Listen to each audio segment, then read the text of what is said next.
Welcome again, all of you. It's great to see such an enthusiastic crowd. And Tim, it's such a pleasure for all of us to have you here at CCA. Well, I'm here all the time. I just You don't are. sit on the stage Well, very often. here talking to everybody, I think, is really exciting for us. You know, Brenda talked about this veritable explosion of thinking and writing and work involving design thinking. So it seemed to me that we ought to, for those of you not fortunate yet enough to have read this terrific book, a product placement here to start off. Like My publishers will be pleased for you doing that. But I thought it'd be nice just for you to try and sketch out a sort of working understanding of design thinking, and maybe some of the essential concepts, ideas that show up in this great book. So you want to tell the story of the book in 30 seconds? Exactly. Well, I actually wrote the book to try and help me try and figure it out. And when I got to the end, I wasn't entirely sure whether I'd figured it out or not. I mean, at its essence, and of course this is a completely circular description, but for most people in this room, it shouldn't be a problem. I hope it's not a problem. Is that it's really about how we take the methods and sensibilities of designers and apply them to all kinds of problems. That's what the book's about, and what design thinking is the way designers apply their methods and sensibilities to problem solving. Right. Now, as I say, for anybody who's a designer, we all have a sort of a sense of what that's about. For anybody who's not, that's a completely useless explanation. But, the only advice one can give then is go ask a designer, I suppose. But which is what I would recommend anybody who's not a designer, who's intrigued about design thinking to do, is to go and ask a designer. But you know, I suppose at its simplest is, I mean, the sorts of methods that we conventionally and often intuitively use to solve design problems, the sorts of things like, you know, going out into the world and trying to understand how the world works, how people do the things that they do, using human beings as a source of inspiration, how we work based around this kind of funny idea of doing everything based around projects, how we ask a question and then work on something in order to get to a tangible endpoint. It's surprising how, interesting enough, how radical that idea is in business. That there's just this notion of doing things that have a tangible outcome is a surprisingly radical idea in business.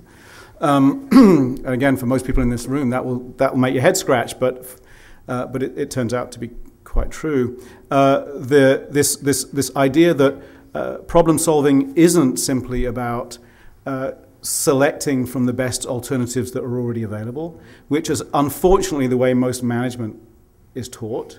It's taught really based around analytical thinking, which is and mostly around analyzing what's gone on before in order to try and figure out what was the best of those things that have gone on before in order to select that in order to, for whatever problem you're trying to solve. Whereas, of course, what we do as design thinkers is to create entirely new alternatives through divergent thinking rather than convergent thinking. Right. So abductive logic as opposed to deductive. Exactly. Yeah. Deductive or inductive logic. Right. So you talk about intuition and empathy. I mean, give us a sense of some of the key qualities that make someone who's going to succeed, or that the design thinking requires in that process. Well, you mentioned two, and intuition is a difficult one, of course, because anybody who's a kind of rational, analytical thinker gets really frustrated when you start talking about intuition, and so one sort of has to sort of help them break it down and understand what it is, because it's not magic, which is what it can sometimes appear when you're on the outside of design. It can appear as though what designers do is some sort of magical process.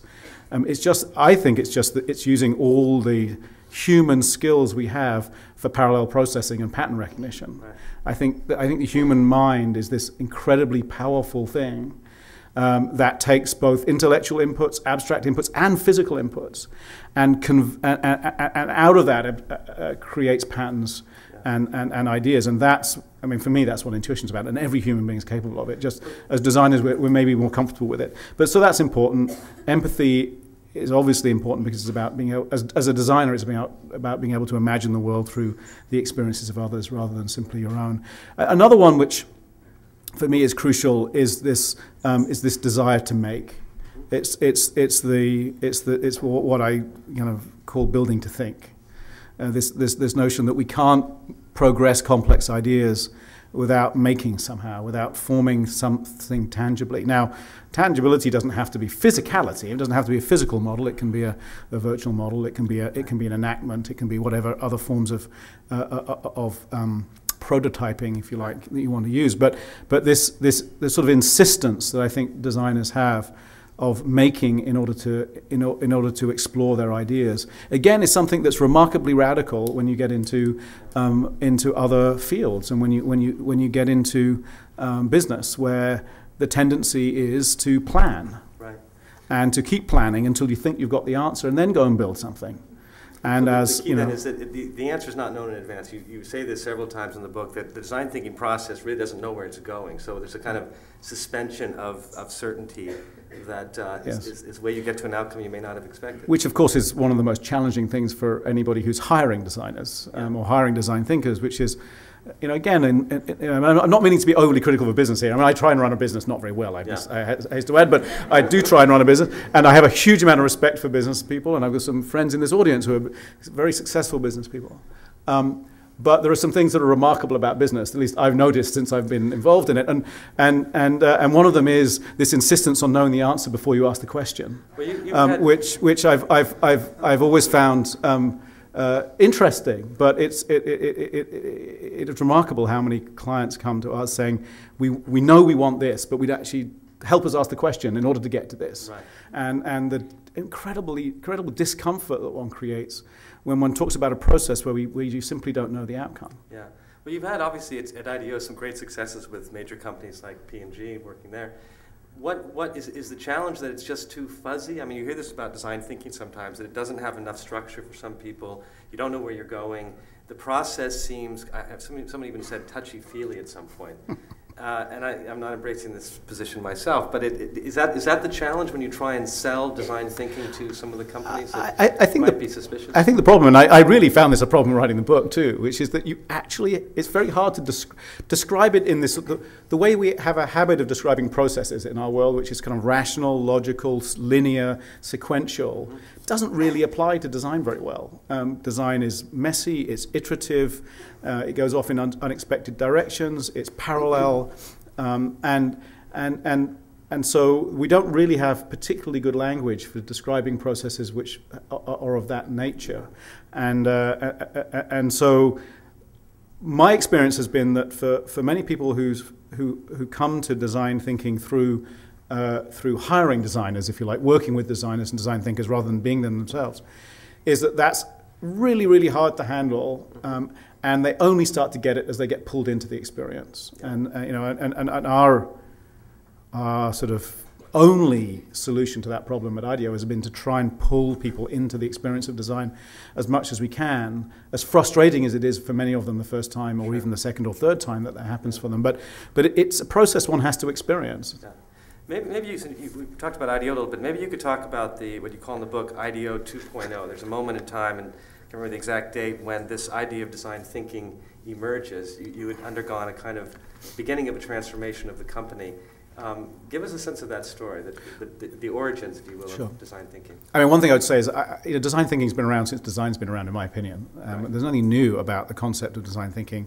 We're expressing it, perhaps. Even the terminology, even the term, I tripped over it somewhere, but it was being used quite a long time ago. It may even, Barry can probably remember, because it was a while ago. It was quite, Barry, who we really should be answering some of these questions, and we should aim some of them at him, because there you go.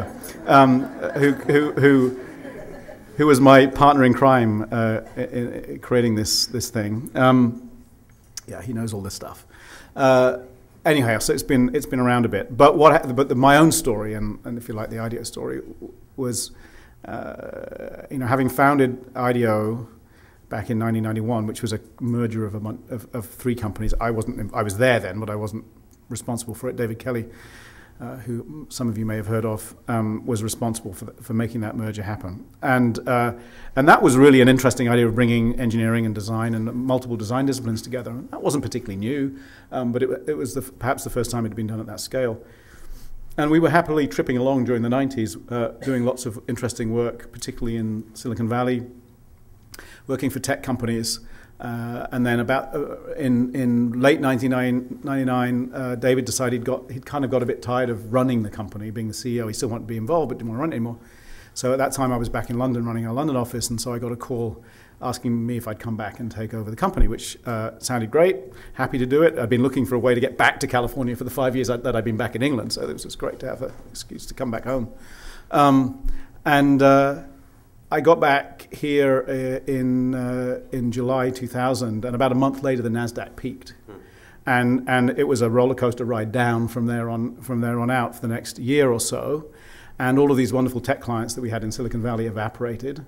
And for the first time ever, we were struggling to find work, and we got smaller and all kinds of things that other design companies suffered too. But it was a new experience for us, and that got me thinking a little bit about what's happening in the world. Clearly, one of the things that was happening in the world was that product design, which is what we were best known for, was moving and evolving, and a lot of it was moving to Asia, and that was clear, and it was getting harder and harder to compete.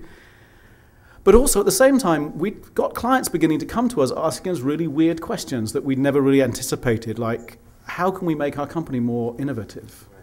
Or, hey, we know you're product designers, and we do these things called services, but we think you might be able to help. Can you help? And so this stuff started to happen, and as we sort of understood this and understood that perhaps there was a need for us to evolve as designers, we started to appreciate that we might be able to apply the methodologies that we'd developed as industrial designers, but I think are common across a lot of design fields, to bigger, different, broader, perhaps more strategic, but certainly sometimes less obvious questions. And that really was the journey of sort of trying to reinvent IDEO a little bit and focus on particularly on things like the design of services.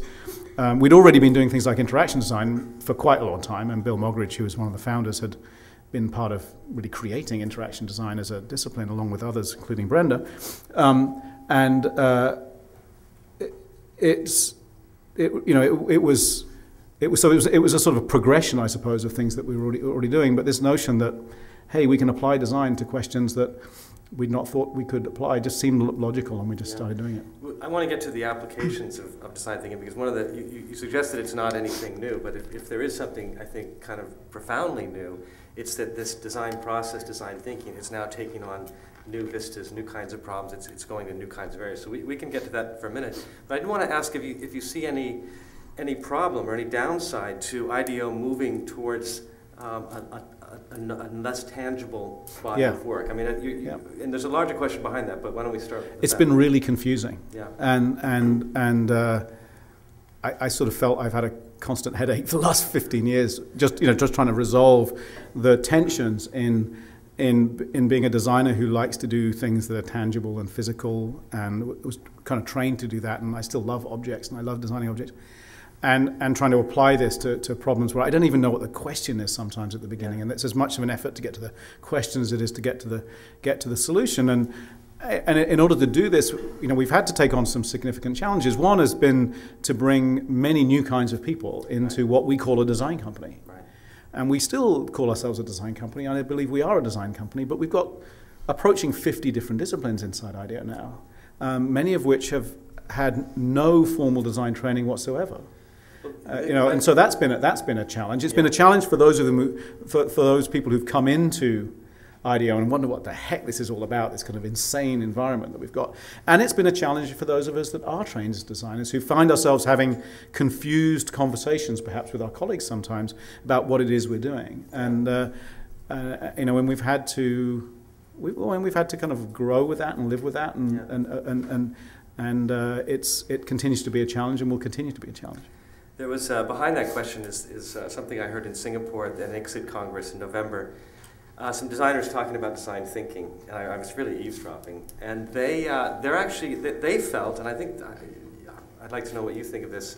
I think I do, but they felt that they were being usurped by design thinking. That somehow design, as it's known, and they've practiced it and been taught it, is being taken away.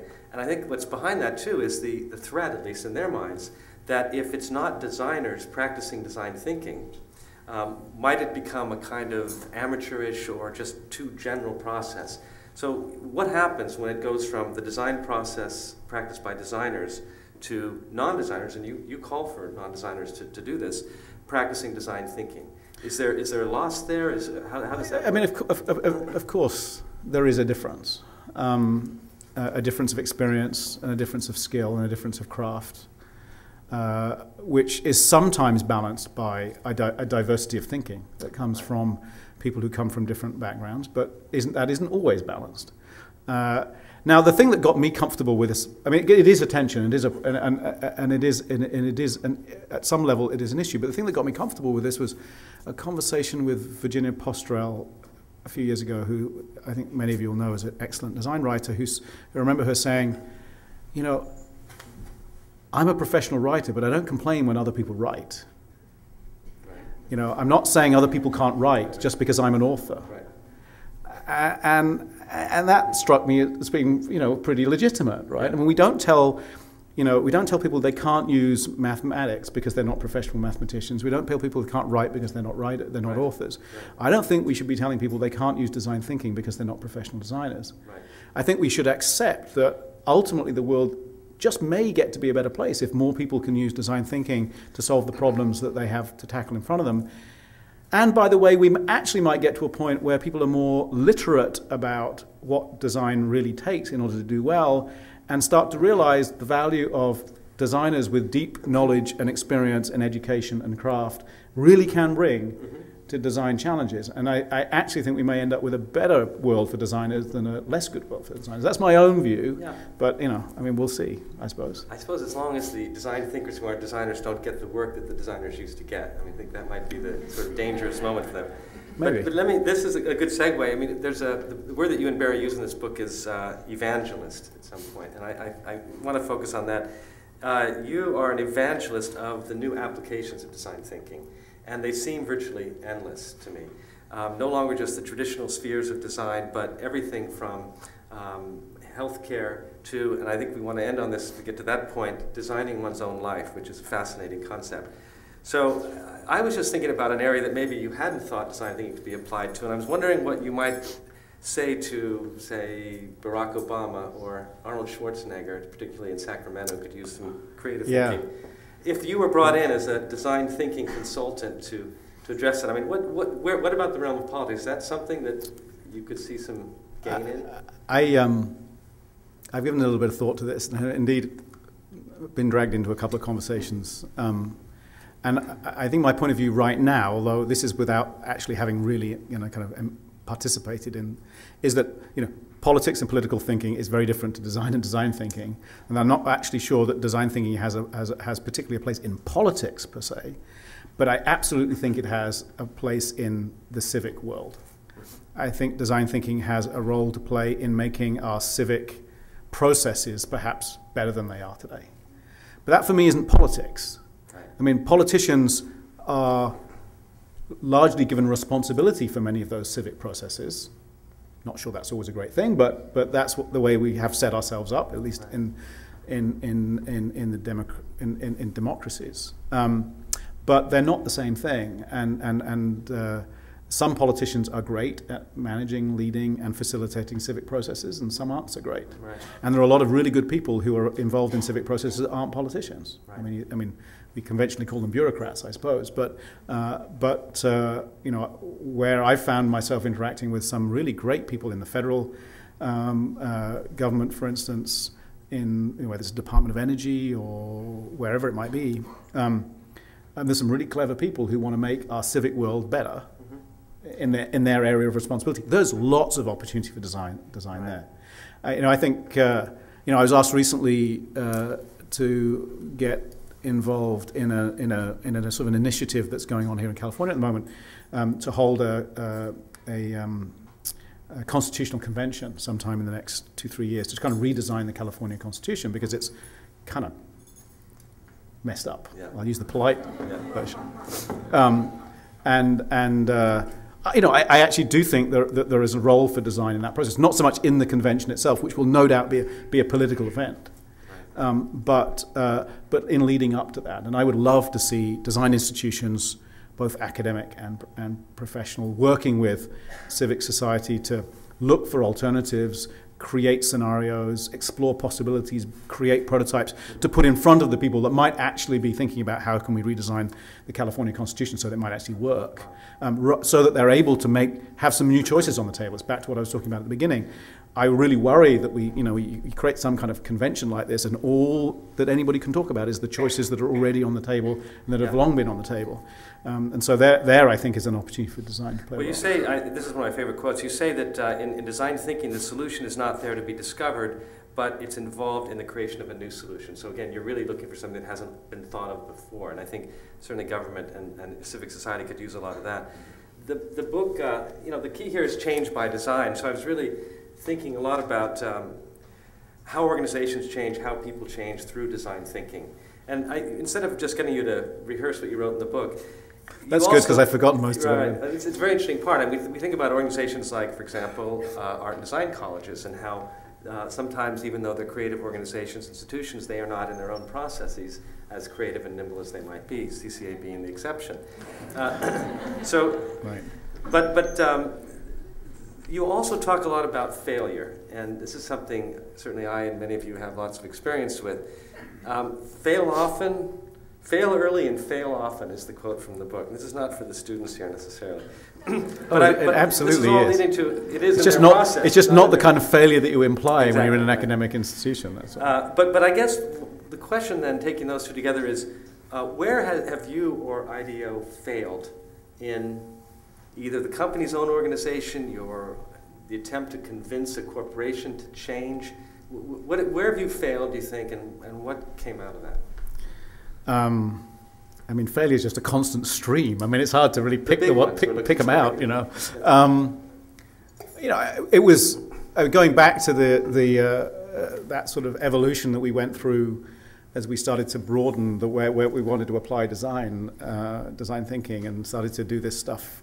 We started to help companies design their own organizations to be more innovative, and we started to work on services that had no physicality to them.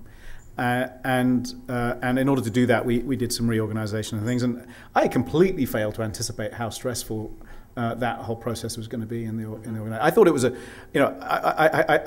I've made all the same mistakes that I often accuse our clients of doing, which is thinking once I've kind of got the blueprint, I've got the solution, and so we came out of a process of kind of creating some blueprints for what we thought would work, thinking, okay, great, we've designed them together, everybody gets them, we'll institute them, it'll be fine. And it was not fine, and it was not fine for a long time. Yeah. It was at least 2 years of complete and utter pain, of people quitting and people struggling and people changing roles and people complaining at each other, before it started to some of these new things started to feel a bit more comfortable. Right. And that goes on all the time. Yeah. And so that kind of failure is happening at some level all the time. It gets more extreme, I think, when you try and make bigger changes happen. And I think that is so often something we forget actually as designers, is we impose change on organizations all the time. Right. We impose change on people all the time because of what we do, by creating new things. And we forget how difficult that is, and we forget how disruptive that is. And when you start applying change to people's lives, in the sense of, if your readers, I mean, nowadays, we might find ourselves helping an organization redesign itself, redesign its innovation processes, where we might be doing things like redesigning people's job roles, and things that we never thought we'd do as designers. But the implications of that, in terms of failure there for people, is pretty huge. I mean, I'm not happy in my job anymore. I don't understand my job anymore. I leave because I'm unhappy. These things are huge, and so failure starts to have some different stakes associated with it, which is why we have to come all the way back to that principle that as designers, I think we do understand, which is prototype. Build things quickly, learn about the errors, learn about the failures before you've gone too far, and before you've tried to get everything out into the world, and before you've got hundreds or thousands of people doing something instead of 4 or 5 people doing it. One of the things I thought was most interesting about the change issue, especially with people, is you talk about building change on existing behavior. So in other words, you take what someone already does, and you take their comfort zone, their patterns, their rhythms, and so on, and you sort of model on top of that.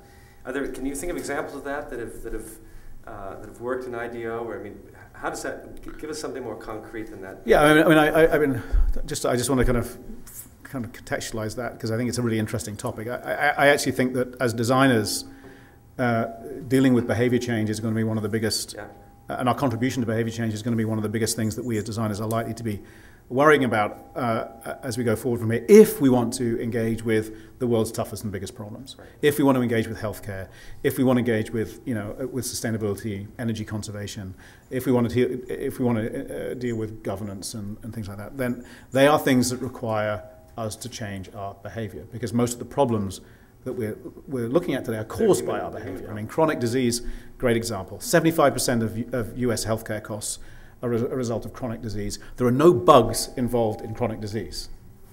You can't vaccinate people against chronic disease. The only thing you can do is change their behavior. More exercise, better healthy reading, whatever. So behavior change is this really important topic, and one that I think, as I say, as designers, we need to give a lot of attention to. And our experience has been, as we've tried to tackle this in all kinds of different projects, is that the most, when we do that successfully, and it's really hard, and we don't do it successfully very often, or often enough yet, it's because we've somehow recognized some behavior in people that we can leverage or build off. Right. That expecting people to completely change the way they do something without deeply understanding it is really very challenging and very rarely works. And I think even when we see what we perceive as being massive changes in behavior that are driven by technology, I think often we can still trace them back to core kind of behaviors we have as human beings.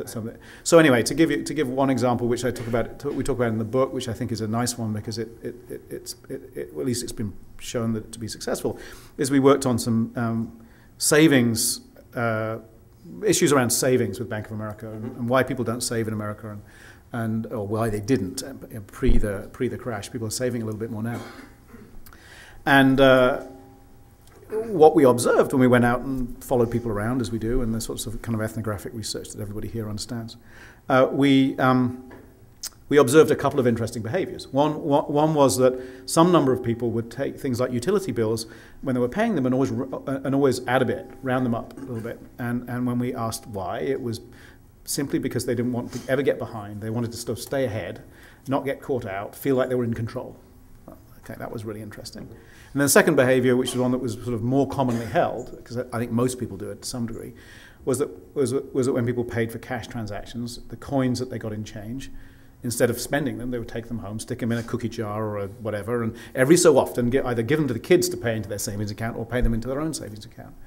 So these two behaviors sort of indicated this desire for simple automatic saving, and people were already doing it. So the kind of all the innovation was to connect that to debit cards and say, okay, if you have what Bank of America called keep the change account, then every time you pay something with your debit card, the transaction gets rounded up to the nearest dollar, and the change gets put into your savings account. And then Bank of America, because for various reasons, matched that for the first few $100. So it's been massively successful, millions of new accounts, billions of dollars in savings, all based on seeing some behaviors that we could somehow translate and build off. And I think we saw it with the design of the original desktop interface. I mean, that was built off behaviors that we could see operating in the world. So I think we see this time and time again in design, and without that process of kind of deeply trying to understand how people behave and what they care about, because it's not just about functional behavior; it's also about an emotional behavior. Yeah, and the Shimano, the sort of famous bike project. Right. Shimano was another example where you went back to. You observed older behavior that we had as children. You designed a bike for adults that evokes that spirit. Really right. Wonderful story in the book. You also say that design has come of age. That design thinking is here at this time for a reason. And I thought, from a sort of cultural historian point of view, what's happened? What are the factors that have caused design thinking to emerge, as it has so powerfully in the last few years? What's grown up here for you? For me, it's just to do with change, or largely to do with change. That we went through a period of relative stability, sort of post-war. We had 40, 50 years of a relatively stable sort of industrial system that was reasonably predictable, where incremental improvement and innovation reaped big rewards. And where specialization became a necessary part, really, of that, and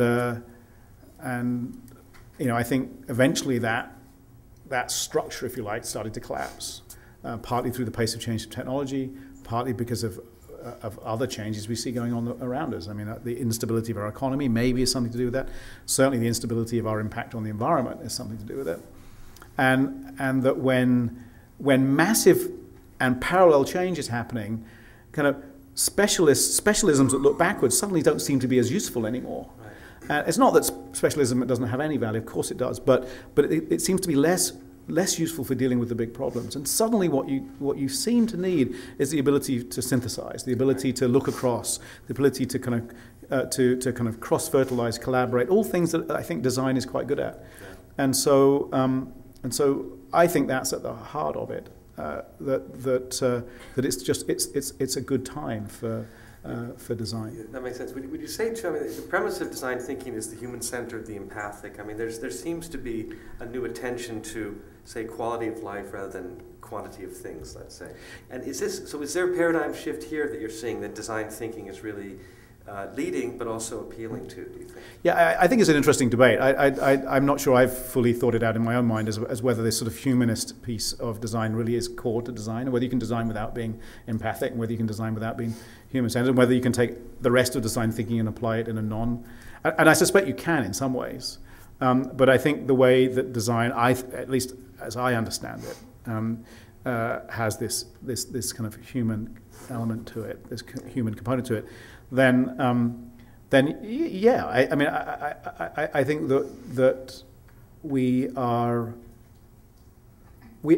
experience over the last few decades has taught us that the things that we thought were always going to be good are not necessarily good, and that the sort of emotional satisfaction we get from the constant acquisition of things turns out to be a little hollow after a while, and it turns out not to be very satisfying. Yeah. Now that's a very fortunate position that we in the wealthy parts of the world can sit and sort of enjoy. I'm not sure that if you went to a village in rural India or a city in China, you'd necessarily get the same response from people. But I don't think that changes the fact that better design solutions are ones that fully take into account the needs of people as part of the system that's being designed. It's a good segue. The last chapter of the book, those of you who haven't got that far yet, is called Design Activism, and this is the kind of social conscience and is very very dear part of CCA and who we are here. And I wondered if you could talk a little bit about the applications of design thinking to some of the problems you've taken on, IDEO's taken on in developing countries. Yeah, I mean, part of our reason for wanting to do this, and my reason for wanting to do it is part of the reason I have for doing everything new in design, which is at some level just severe attention deficit disorder, that I just I want to find new and interesting problems to tackle, and I want to find the toughest problems to tackle, because they're the ones that I find personally most rewarding.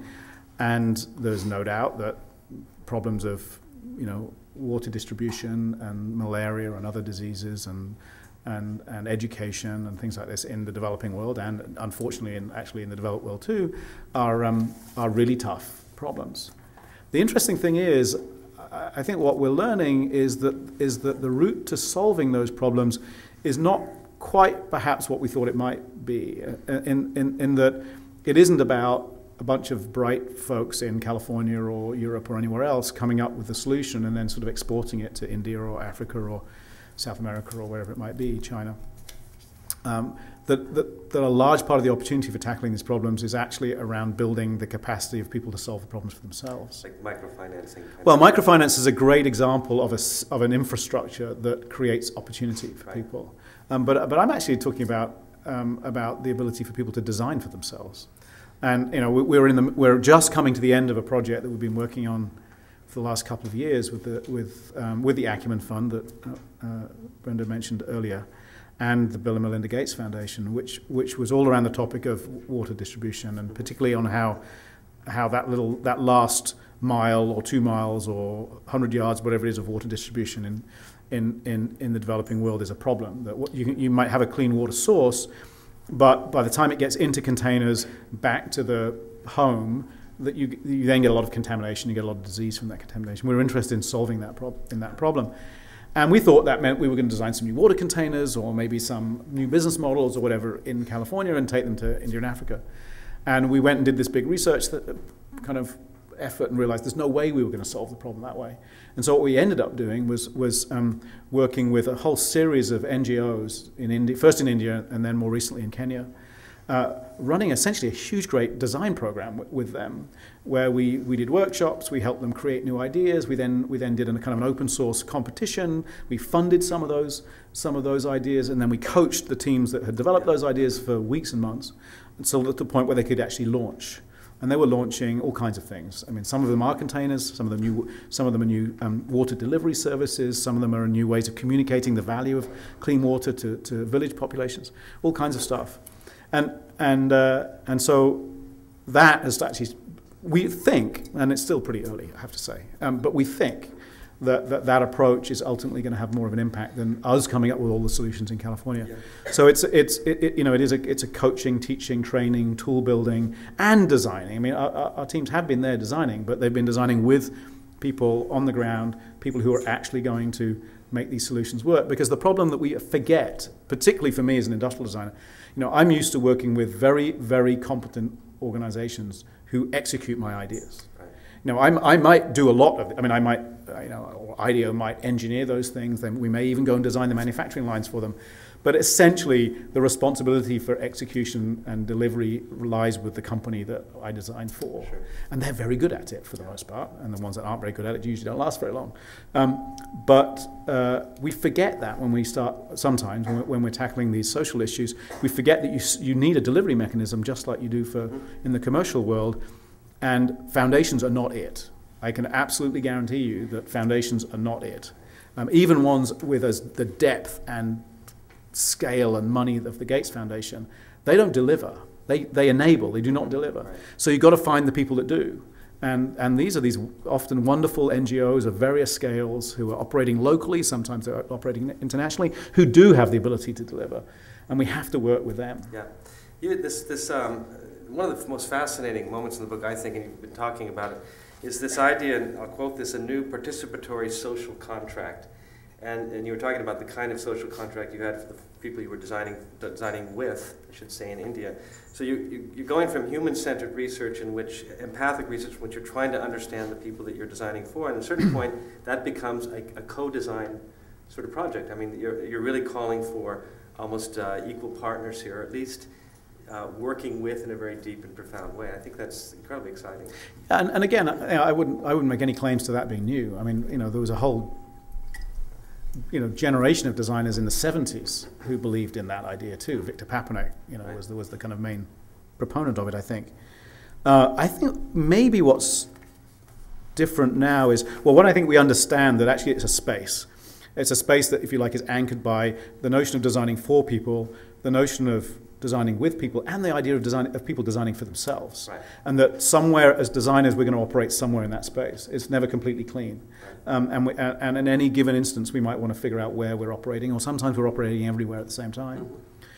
So I think it's important to understand that. But for me, this idea of participation goes well beyond the design, what we think of conventionally the design phase itself. And I think that the most fundamental change that I see happening in design, that I think has always been there, it's just that the Industrial Revolution sort of disguised it, and industrialization disguised it, in the sense that we had this idea that we designed things and they got manufactured and launched into the world and in this sort of static state, and they stayed the same forever.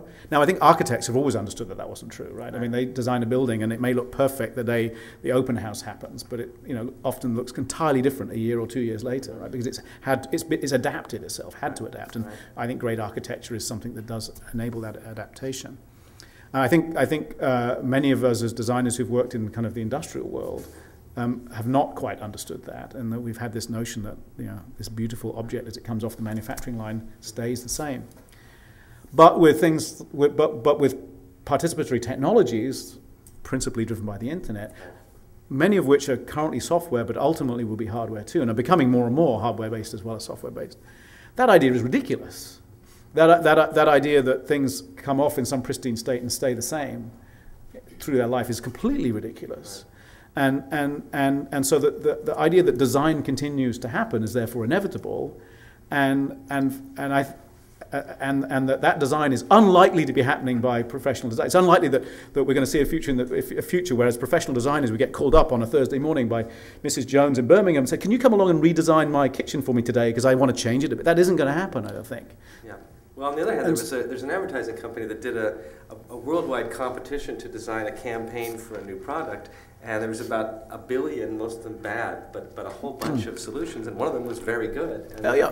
No, the idea of open source, I think is fine. It's fine. No, but I guess what I was getting at was that I think as designers we have to design that participation in, right, and that we have to expect the people that we design for to participate in the design because these things live on. I mean, in the way that, I think, it's a little bit of a stretch, but I think you can say that in some of the social networks, design is happening in some way. At least, even if it's just in the way that an individual user on Facebook will design their way that they present themselves in the world, which, admittedly, a lot of teenagers don't think very much about that when they're putting themselves on Facebook, but I think they will. I'm pretty confident that at some point, high schools will start having Facebook design classes, right? So that will help kids design their Facebook presence so they don't screw it up before they get to college. Well, you can get a degree.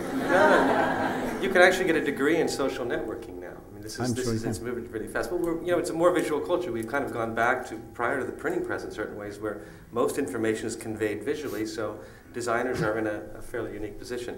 I want to do 2 more quick questions, and I want to open up to the audience. The one that I have to ask has to do with education, because here we are at an educational institution, and especially its relationship to the childlike. And I want to read all of you this, and that, by the way, is a pervasive theme in many ways of the idea that creativity is about returning to certain things that we did as children. But you say specifically that the key to education is not to eradicate children's natural inclinations to the way they experience things, to play, to create an imagination.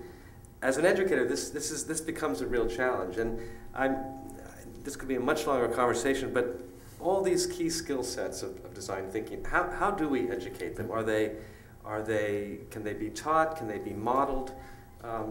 What do you do when you're in front of students and you try and get them to understand this? Well, there's a couple of things there. Of course, by the time you get students, it's already well eradicated by then. That's encouraging. Apart from, well, in fact, no, that's not true, because the ones you get aren't the ones where it didn't get eradicated, because they're sat in this room, right? They're at this institution. I think that's the sort of, I know my own personal experience of feeling really strange. I went to a very traditional school in England, and feeling really strange when I was telling people I was going to go to art school. I mean, to the point where it was beyond them just thinking I was an idiot. They just didn't understand. Completely didn't understand. I think many of us maybe people still go through that experience now, 30 years later. And I think that's a bit sad. I think most people, not us in this room, but most people have their last good design education when they're at kindergarten. When they're allowed to build things and experiment and prototype and collaborate. They do all those things naturally. I mean, kindergarten's a wonderful experience for many kids. And so, I think a lot of the issues are to do with what happens in elementary school and in high school, rather than what happens in further education. I think the challenges in further education are more to do with how we deal with this tension between the breadth and the depth of design thinking, and that's one that I continue to find myself changing my position on.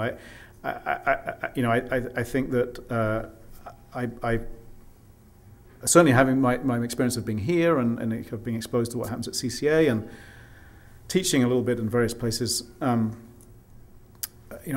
sort of realized that design education is a bit confused in the world at the moment. I mean, there's sort of, I suppose, largely 2 camps. Which there's the I would say probably the primarily European camp, which is undergrads about skills building and graduates about broadening out to be a more complete thinker. Whereas I think in the States we see some of that, because there's plenty of design schools here that are based off the European model. Right. But we also have the influence of the liberal arts model here, which is undergrad is when you get the broad ability, you build the broad ability to think, and then graduate's where you build skills or you focus. And I guess I'm of the view, I don't think to some degree it doesn't matter. Both of those approaches work. You've got to be clear which one of them you're in, though. Yeah. I'm worried that institutions get confused and students get confused about which of those they're in. Yeah. And there's some confusion between, we have a lot of people at IDEO, for instance, that haven't gone through design school at undergrad, but have gone through design school, or either done a second undergrad or done, at Art Center or somewhere like that, or done a postgrad, or a graduate degree, I should say, and they've got some degree in something else. And I think that's okay as an approach. I mean, that wasn't my approach, but I think it's okay. A quick thought back on the earlier topic. I was in Korea last week, and they're very smart about this very problem about what happens at the secondary school education level. They've actually, and it's particularly true in Asian countries, had the same conversation because they have a Confucian culture that's very, very rigorous. It's not about asking a lot of questions. You have to know your place. So in many ways, the folks I talk to know that that's antithetical to the kind of creativity that they're trying to develop there. So you're finding in places like Singapore and Korea, design studios being built into the third grade curriculum, which I think is incredibly forward-looking, certainly compared to American education at that level. They're really saying that before these kids get locked into something, they have this. The breadth-depth issue, I mean, it's an interesting one because you have this famously, and I don't think IDEO invented it. No, I give credit to McKinsey for inventing it. I stole it and applied it slightly differently. But this idea that the best interdisciplinary experience is a bunch of people around the room that each have depth in one or more areas, but also that ability to work horizontally. And what's the sort of craziest combination of people you ever had? Did you ever have a wild card in a team, or do you bring them in someone that's a poet or someone that's not? Wouldn't make sense. Well, we put Barry Cates into teams occasionally, and that's pretty wild. That's crazy enough, I think, for all of us. No, I mean we have a wonderfully rich set of people, writers and professional chefs and practicing physicians, and people who have or had really different and world champion skateboarders. I mean, all kinds of interesting people who have kind of found their way into the IDEO experience and make it work somehow for themselves. That diversity can be incredibly rich, but there does have to be a common language, and I suppose in the end that's what I'm trying to convey through this idea of design thinking is that there is a common language and which of design which many people can participate in. Those who are fortunate enough to have had many years of design education can participate in different ways to those who haven't, perhaps, but we can all participate in. And that when that's done well and you build a culture that can do that well, then you can get to pretty extraordinary results. Yeah. I'm going to ask one more question, and then I hope some of you will have questions. And I said in an email to you that this should be your next book. It's a very provocative moment near the end where you talk about designing a life. And this really intriguing quote that we should think of life as itself a prototype. And I'm tempted to go back to the discussion of failure and ask if you have any personal anecdotes in your attempt to design your own life. But can you just elaborate on that? It really takes design thinking into not just a broader area, but a very personal area. What is this? Could you raise your children better? Could your relationship work better by way of design thinking? I hesitate to say yes, and my wife would hesitate even longer about saying yes. Have you done experiments on them? Yes. The answer to that. No, I suppose at its most kind of in a way sort of shallow level, I just think that we seem to have built societies, particularly in the West, but I think it exists everywhere, where we just failed to reflect, and we failed to stand back enough, we failed to observe, we failed to realize that we have the opportunity to take action, and we fail to then experiment with what those actions might be in order to get to better outcomes in our lives. We kind of rush through them, we accept that whatever's put in front of us is the right next thing for us to do, or, this is just as problematic, we plan them to the nth degree and then worry like hell when our plans don't work out. And I love Dan Pink's books, all of his books, but and The Whole New Mind was a great book, but his more recent book, not his newest one. In fact, tonight we're competing because he's speaking down in Palo Alto, and I'm speaking about his new book. But his one before that, which was a career guide called Johnny Bunko, I think it was what it's called, and his principal message from that was that I think it was a design message, which is don't be completely aimless in the way you think about your life, but also don't be so pre-planned that you can't recognize opportunities and take those opportunities when they present themselves, or when you create them. And I think that taking a design view of the world allows you to take those opportunities, to be able to have that ability to step back at moments and observe yourself, and observe what it is you do, and observe what others do around you, and imagine whether there might be other ways of doing that which would be better in whatever way, more enjoyable, create better relationships, more fulfilling, whatever the aspirations might be. I do think that the skills we have as design thinkers can be applied that way. And however, it's just as easy for designers not to do that as is everybody else. Yeah. And it's just as easy for designers to get kind of railroad themselves into the kind of daily madness of trying to get projects finished. And there are plenty, I imagine, I know, including many times myself, plenty of people at IDEO would say, wow, I wish I could design my life to be better, but I don't have time. I'm too busy working on projects at midnight.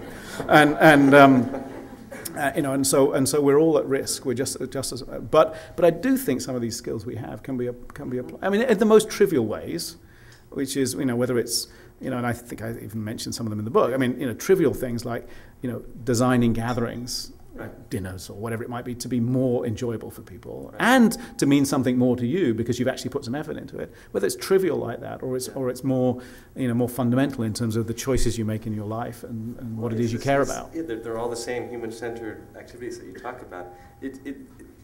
Read the book. I feel like I'm plugging here, but this is a profound moment when you really design thinking as a way to suspend certainty, to give yourself the opportunity to take more chances where you wouldn't otherwise. Keats calls it negative capability, this ability to not know exactly where it's going. And there really are these moments where you think, wow, that really could be have a wonderful way to change one's own life and experience. Let me suggest at this point, we've been going for about an hour. I'd love to hear, I'm sure, Tim would, some of the questions from the audience. And I think in the absence of mics, if you just speak loudly, we should be able to hear you. Anyone have any questions? Right here in front to start. I think it's pretty well documented that at IDEO you really engage many different types of people. We just talked about the T structure of how you put your groups together. But I just think it would be really interesting to hear some anecdotes about when that works and when that doesn't work, and some of the successes you've seen. I mean, like I said, I think we're all kind of familiar with how that works, but just to hear from your side as a team manager, your experience of putting these groups together and how that's played out in some. Well, I mean, I think it sometimes it can appear like that, somehow that very idea is somehow the magic recipe for getting teams to work well. And oh, I'm sorry. So the question was, at IDEO, we've got a reputation for putting these kind of strange teams of interdisciplinary people together, and we use this T-shape idea, and what are the anecdotes we have and that might show how that works well and doesn't work well, or where it works and where it doesn't work. And what the thinking is behind assembling these odd teams and how those play out. Okay, so what the thinking is behind the way we assemble teams. And what I was starting to say there is, it's very easy, and we kid ourselves sometimes too, that simply having this model is the magic answer to creating good teams. And in the end, it's about how people behave together and how people get to know each other. And when you put a team together of folks who come from very different backgrounds, if they haven't worked together before, you can be pretty sure the first few weeks will be fairly painful. And that it takes a while for teams, particularly when they come from different backgrounds, to gel together. So that's one thing to remember. In the end, it's about social skills too. But where we've run into problems has been sometimes in our desire to have people be part of IDEO who bring new things, who come from new backgrounds, where we don't always understand perhaps the craft of that discipline as well as we might, where we then end up perhaps with people who aren't actually deep in their own craft, who then struggle in a design team to do tangible things. So I won't talk about individual people, but I'll give you a kind of generic example. So when we started to bring people who we thought of as kind of business people into IDEO, when we started to realize that one of the things that we often have to design is the business system or business model of the thing that we're creating, we found it very difficult, and we had a lot of misses, because we found it very difficult to sort of pull apart the craft of business thinking from the sort of interdisciplinary piece of it. The ability, you know, I mean, a lot of great, you know, business school grads, for instance, are very articulate, very smart, great at working with people, but that doesn't necessarily mean that they have great craft skills. It may not mean that they can really, you know, analyze a business model and figure out what you should do with it, or prototype a business, which is a really challenging thing to do. And so we had a lot of misses in the early days with people who were very good generalists but had no real craft to bring to the problem. Now we know how to do that. Now I think we're much better at finding people who exhibit those skills, and indeed we've identified programs around the world, one of which I think is going to be the DMBA program here, by the way, which either attract those people or create those people. So that's just one example. Other questions? Yeah. I was impressed with the human-centered design toolkit. It's like you published a 100-page long document, free for anybody. You basically sort of begin sort of investigating an idea, and then even go through the stage, you know, prototyping and developing that idea, and designing that idea. Like, can you maybe explain the attitude behind that, or maybe, because in some ways it seems like, oh, you're giving something that's so valuable away for free, you know, why? Right, so the question is, I repeat this because we've got people outside. There's people outside, yeah. Yeah. All right. So if I got it right, this wonderful free product, the Human-Centered Design Toolkit, what was the thinking behind simply making that available to the world? Okay, so I mean that was a very specific. There was a very specific reason for making that thing public. Although we've always had the sentiment of making our methodology public, right, and being as open about it as we can.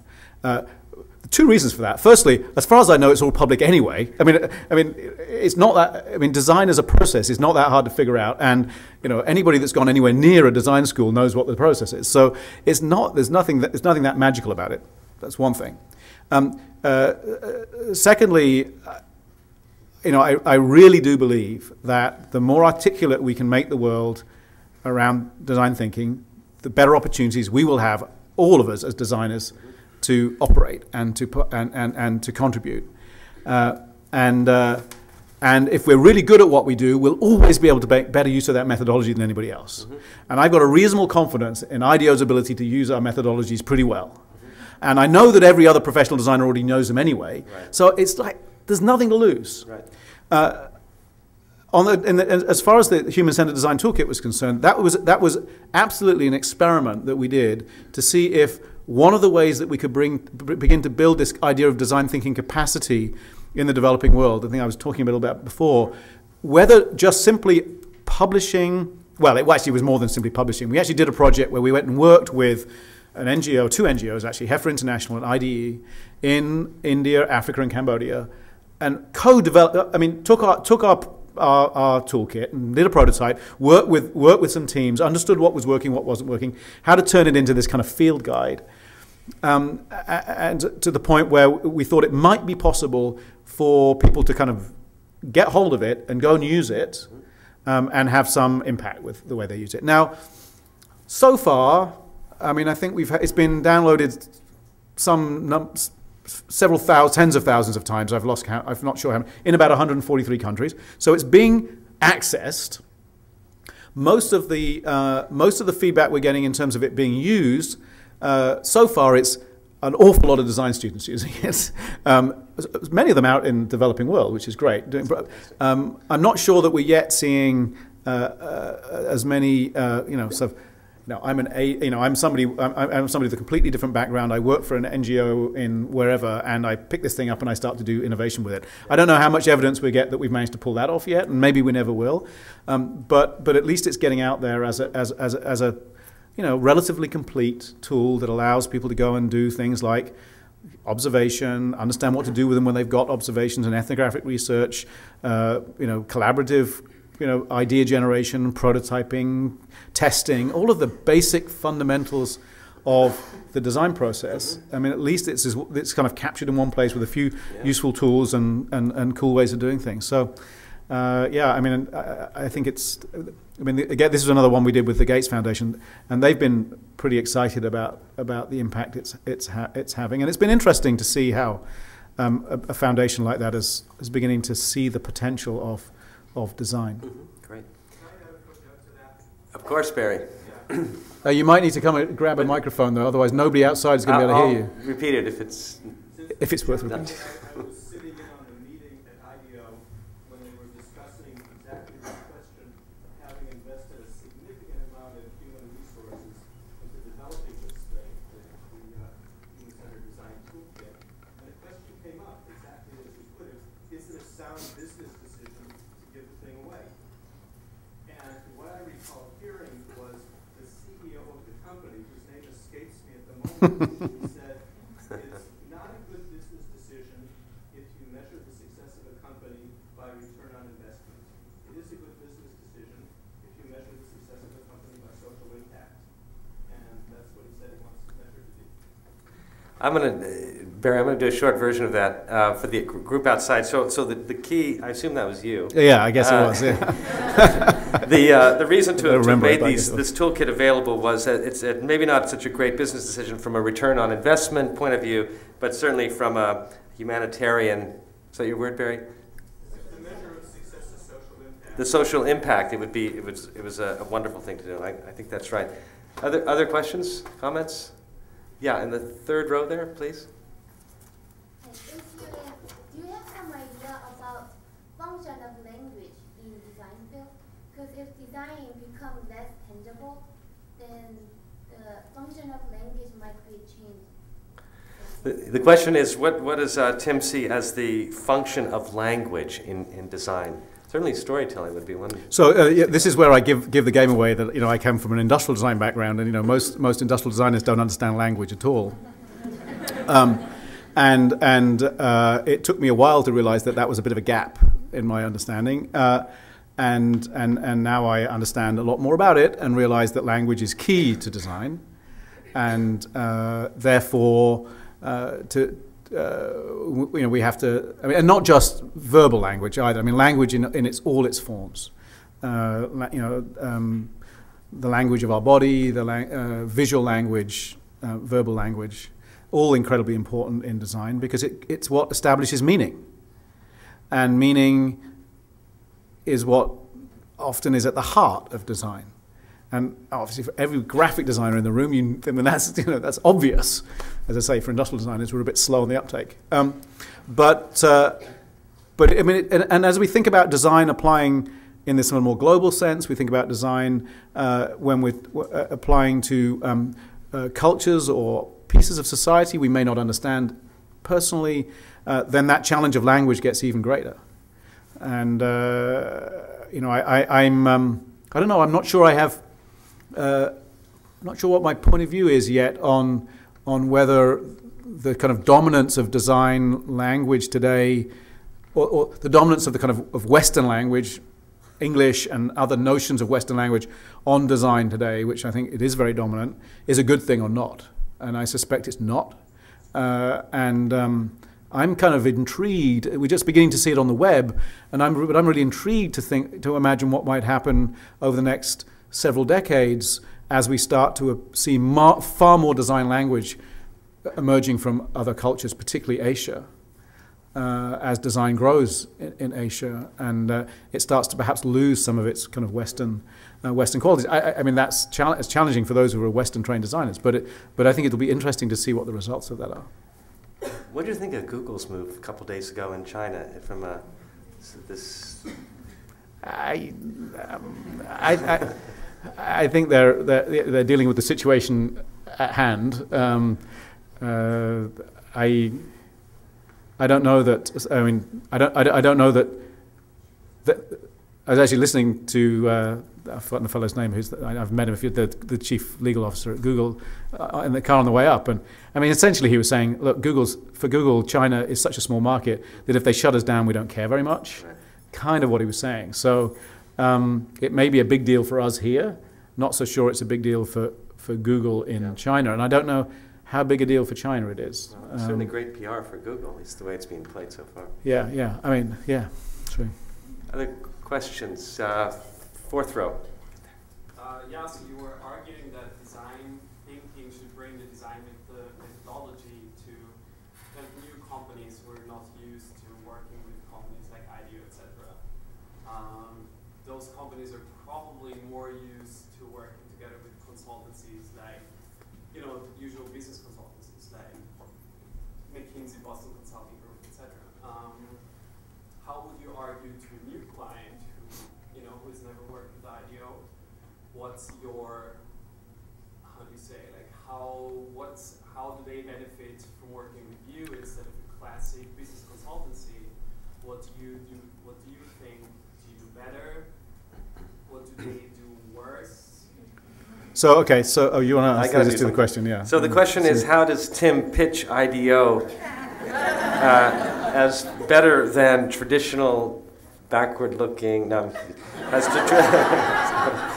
traditional consultancies? Management consultancies, yeah. I don't. And I don't know about you, but I found that as a designer, if you're having to force an argument with somebody as to why they should be interested in design, you've already lost. So my approach has always been try and make ourselves as beautiful a flower as possible, so that the bees come to the flower, rather than be the kind of the swarm of locusts that lands on clients and eats them up. Slightly strange analogy, perhaps, but anyway, I think that it's impossible. I mean, and I find what tends to happen. The experience is.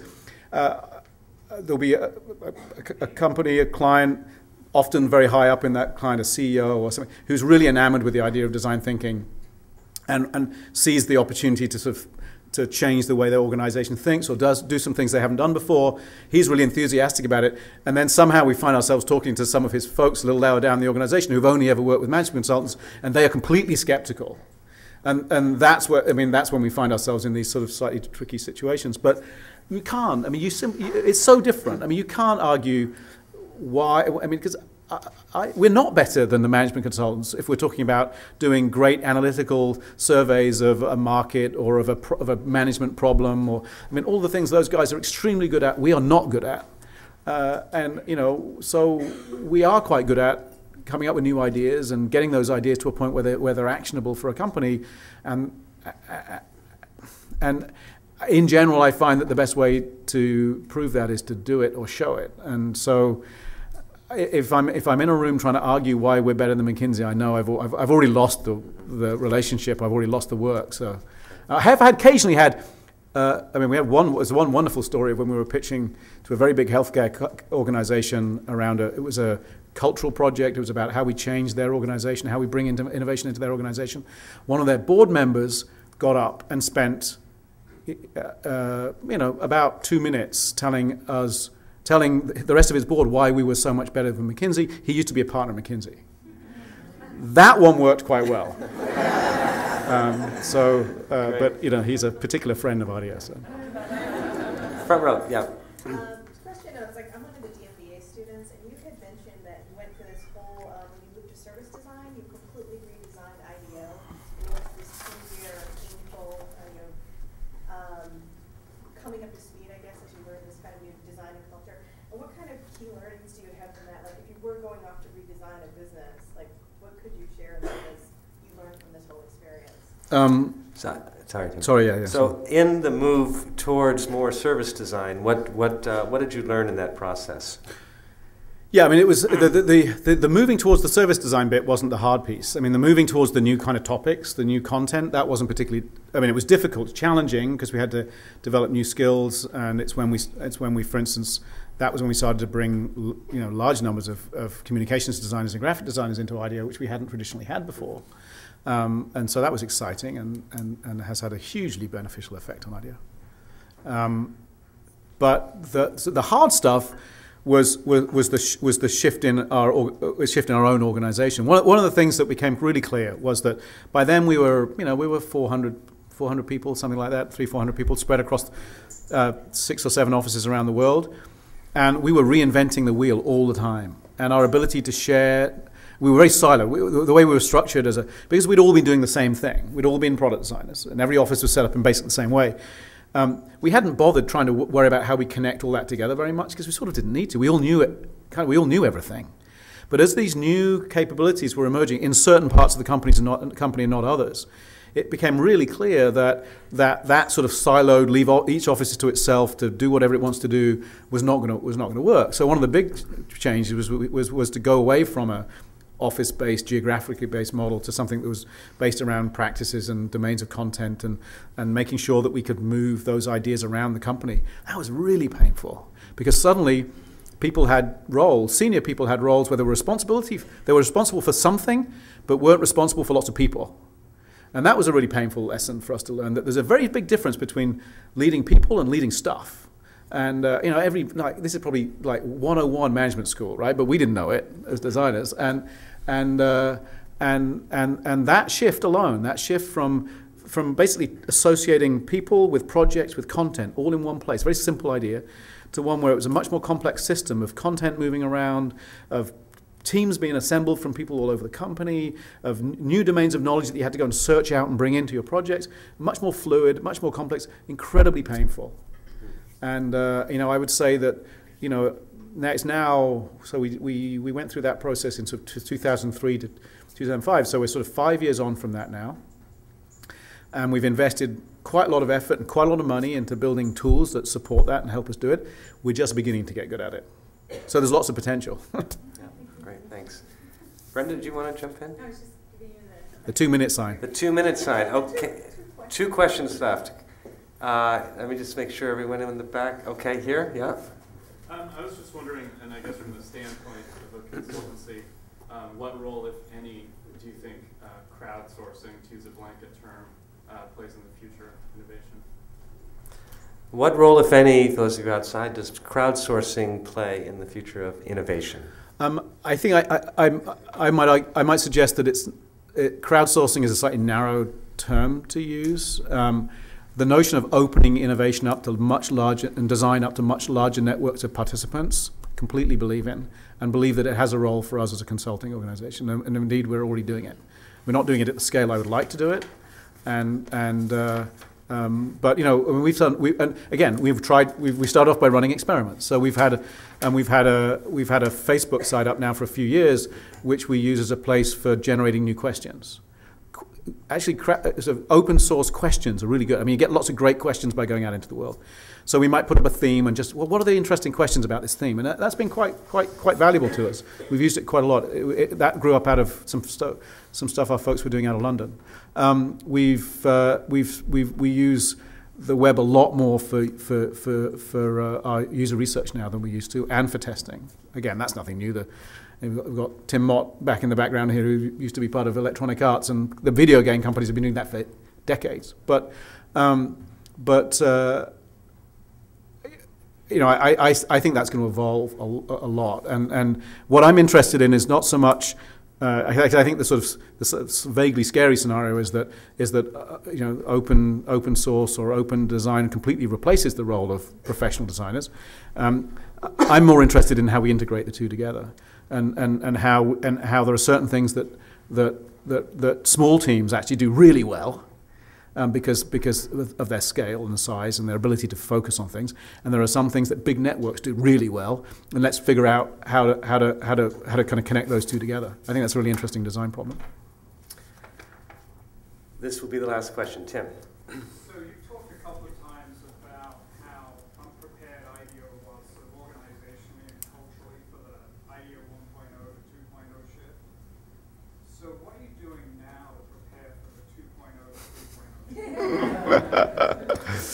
3.0? For those of you outside, the question is if IDEO was not as well prepared as it might have been in the shift from 1.0 to 2.0, what did you learn, and what are you doing now to prepare for the shift to IDEO 3.0?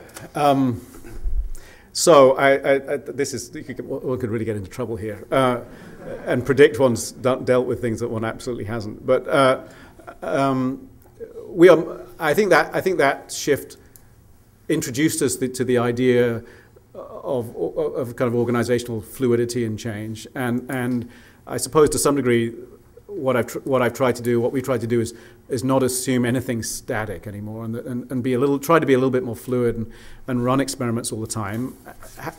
Having said that, I imagine there will be moments when relatively large changes have to happen. We've tried to make far more explicit how we operate at a sort of in a sort of a kind of grassroots bottom-up way in terms of how we innovate around what we do as an organization, and make that as clear as people, or more clearer to people than we had in the past, and try to do a better job of scaling up new ideas about, not just new ideas about content, but new ideas about how we should be, recognizing them when they happen, scaling them up, and introducing them into the organization in a more continuous way. We're still not very good, I think, at preparing people as leaders to support change. We don't spend enough time on that. We should spend longer on that. We have spent quite a lot of effort.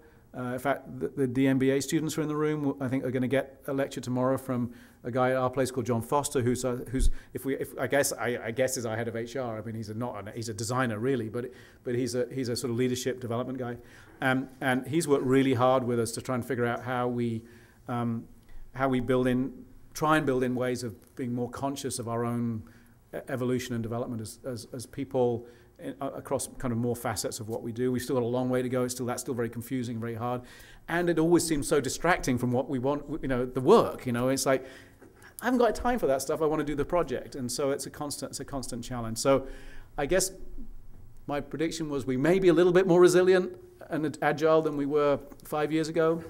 We will find plenty of stress fractures next time we try and make some major changes. Great.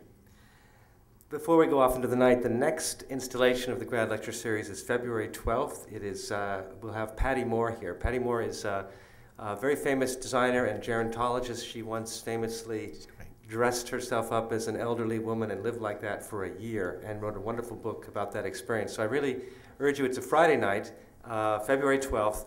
And Tim, this has been wonderful. Thank you very much. Thank you very much. It's been great fun.